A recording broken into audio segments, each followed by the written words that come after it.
Hey, what's up there, gamers? So today what we are doing is I'm going to show you guys my healthy version of a kind of a homemade chili. So you can put this on, like I said, some of the Miracle noodles or on some brown rice. So you have a nice, healthy, hearty dinner. Or you can also make some extra, freeze it for the next day, or refrigerate for the next day and take it to lunch. So the first thing we're going to start off with is I got some ground pork that I picked up from my local Kroger's for dirt cheap. So that's a little bit over a pound for $1.14. So, like I said, a little fatty, but what we're going to do when we're all done is we're going to drain the fat off of it after we browned it up. And we're going to add some onions. I got some fresh tomatoes out of the garden. Got some big fat ones. I got a bunch of little cherry tomatoes. And some peppers and some seasoning. And we're going to make a nice, healthy chili. So, let's go ahead and brown this up. Alrighty, guys. So, step one, we've got the pan preheating. I can already feel it underneath my hand there. Start getting nice and warm. We're going to use some cooking oil. What we're going to do for this is we're going to use some 0-calorie, I believe this is either from Aldi's or Trader Joe's canola spray. So 0 calories, like I said, we ain't got to worry about any type of fat or anything like that. And we're just going to give it a quick spray just to make sure nothing's going to stick. And we'll go ahead and toss that aside. Drain a little bit of the liquid out of there. And then we're going to go ahead and plop this down. And let it start getting hot. And if everything goes well, we should hear a sizzle.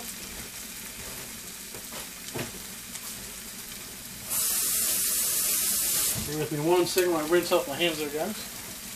Alright, and all we're going to do is just going to chop it up a little bit. Spread it out so it starts getting ground up.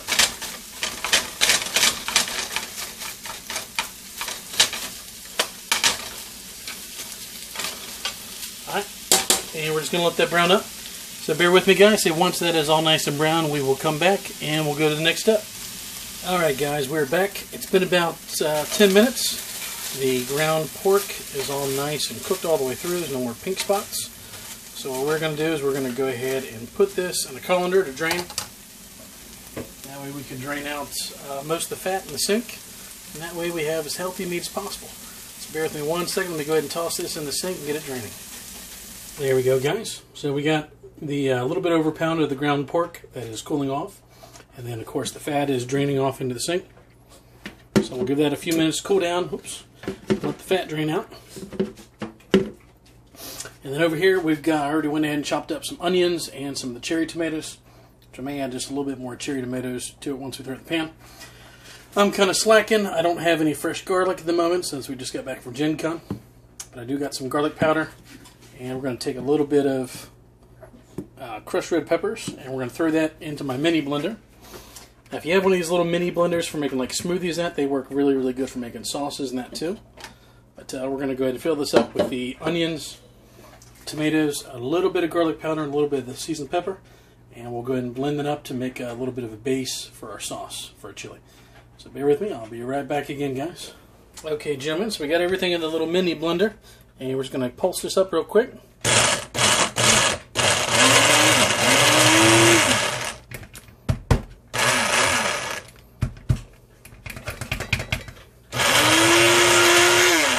We need to add just a little bit of water to it. Get out a cup real quick. My tomatoes were not quite as juicy as I was hoping they were going to be. That's alright though.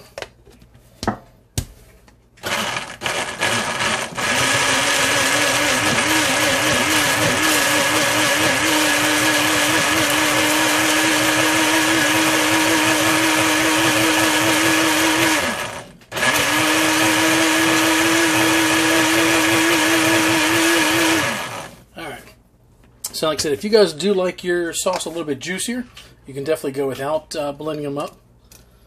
So in my case, like I said, my wife hates the texture of the onions and the tomatoes in there. So I like to blend ours up so it's almost part of the sauce.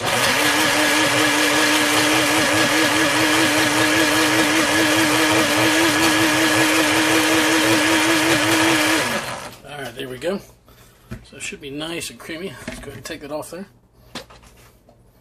You guys can see a little watery, but what we're going to do is we're actually going to cook that down in the pan.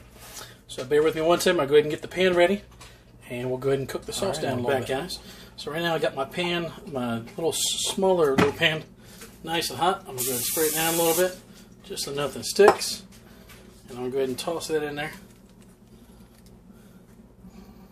And I know it looks a little gross right now, guys, but it is going to cook down to get, it's going to get a little thicker, and it's going to turn delicious.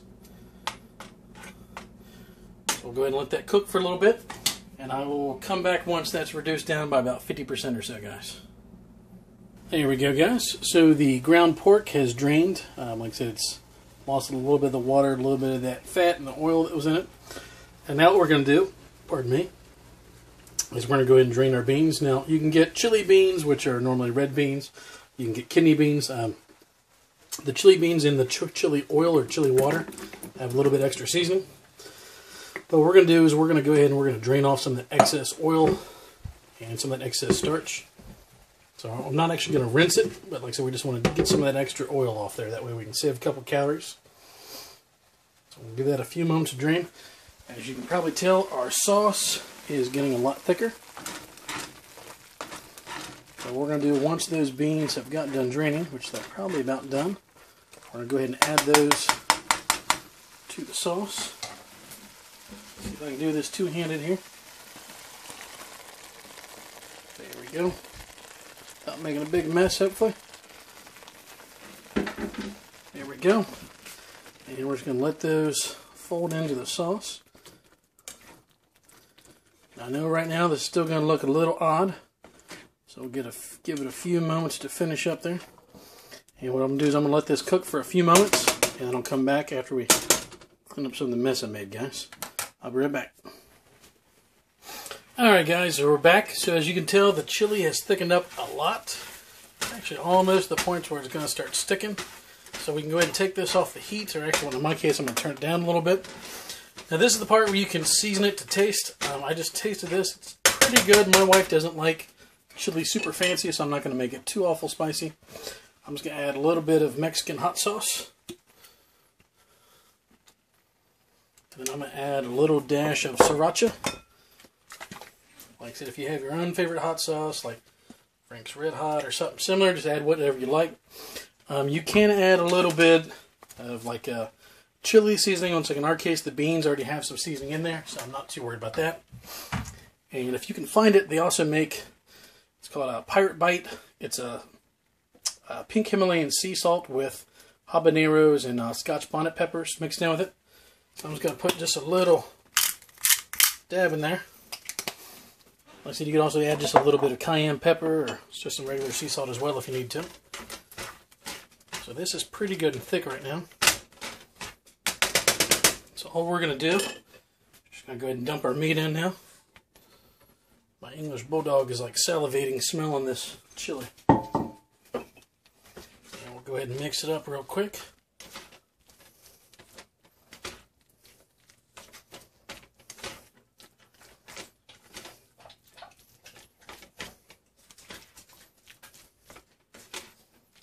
Go.